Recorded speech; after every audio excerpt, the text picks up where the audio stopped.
Isang gabi, isang mahirap na sapatero ang nalungkot dahil wala na siyang sapat na gamit para gumawa ng sapatos. Iniwan niya ito sa mesa at nagpasya na matulog ng maaga. Ngunit nang magising siya kinabukasan, laking gulat niya nang makakita siya ng isang pares ng sapatos na perpekto at napakaganda. Hindi makapaniwala ang sapatero at agad niyang ibinenta ang sapatos. Bumili siya ng mas maraming materyales at iniwan muli sa mesa. Kinaumagahan, muling may bago at magagandang sapatos na nakahanda na.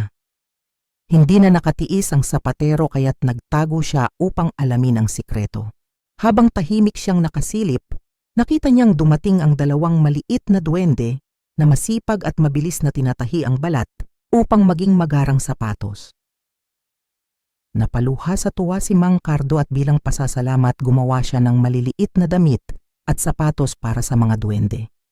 Kinabukasan,